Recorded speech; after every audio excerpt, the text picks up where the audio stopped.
Hello friends, అయినందుకు last 4-5 days నుంచి సర్లేరు నీకెవరు and అలా వైకుంఠపురంలో రిలీజ్ల గురించి చిన్న సోషల్ మీడియాలో అక్కడ చిన్న డిస్కషన్ జరుగుతుంది.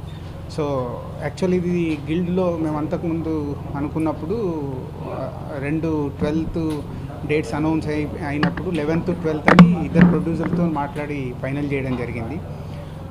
సో దాని తర్వాత కొన్ని కారణాల వల్ల మళ్ళీ అలా వైకుంఠపురంలో 10th 11th అని ఇలాంటి ఒక లాస్ట్ 4-5 డేస్ నుంచి జరుగుతున్నాయి.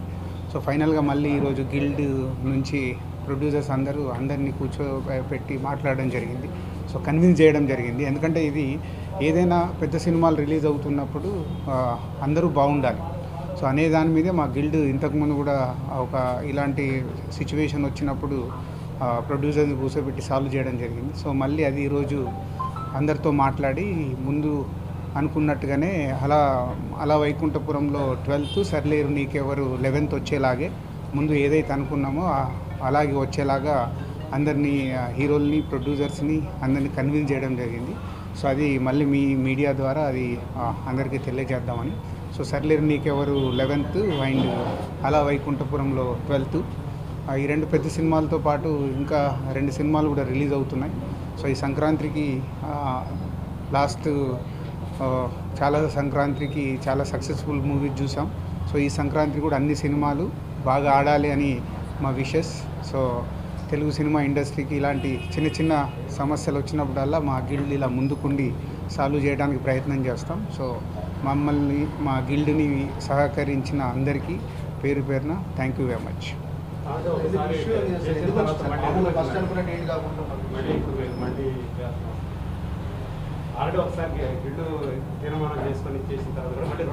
అదే అంటే కొన్ని కారణాలు, కొన్ని మిస్అండర్స్టాండింగ్స్ కావచ్చు, కొన్ని వెళ్తున్న కొద్దీ జరిగే రీజన్స్ కావచ్చు. దానివల్ల వచ్చిన అల్టిమేట్గా ఒక సమస్య వస్తుంది. సమస్యని ఎలా సాల్వ్ అయిందా లేదా అనేది ముఖ్యం. ఆ సమస్య ఏంటిది, అది ఎందుకు వచ్చింది అంటే అంత డెప్త్గా మేము వెళ్ళాం.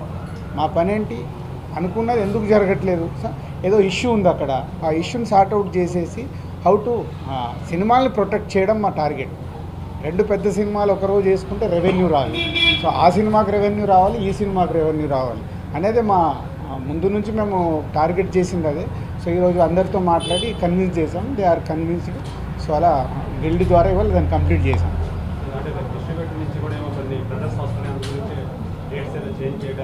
అవన్నీ డిస్ట్రిబ్యూటర్ల మాటలు ఎవరు వింటారండి, అవన్నీ మాట్లాడుకోవడానికే ఉంటాయి. యాక్చువల్ ఫ్యాక్ట్స్ అవి కావు.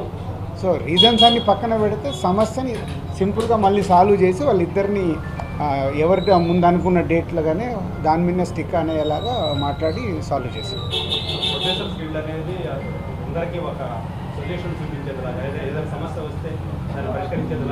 అంటే ఇప్పుడు సినిమా ఇండస్ట్రీ అనేది 2, ఒకటి మేజర్గా ఫైనాన్షియల్ మ్యాటర్స్. ప్రొడ్యూసర్ కానీ అండ్ డిస్ట్రిబ్యూటర్ కానీ ఎగ్జిబిటర్ కానీ అదర్ టెక్నీషియన్ ఆర్టిస్ట్ ఎవరికైనా ఫస్ట్ సమస్యలు వచ్చేది ఫైనాన్షియల్ మ్యాటర్స్. అండ్ అలాగే సినిమాల్ని హోల్డింగ్ అంటే సక్సెస్ పర్సంటేజ్ ఎలా పెంచాలి, రెవెన్యూ ఎలా తీసుకురావాలి, మా గిల్డ్ పని అది. ఒక సినిమా ద్వారా వీలైనంత రెవెన్యూని ఎలా జనరేట్ చేయాలి.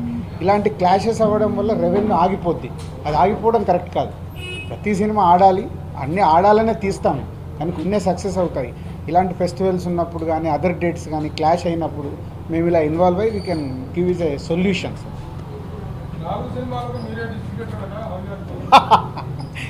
మేబీ ఇది 8th వండర్. Thank you.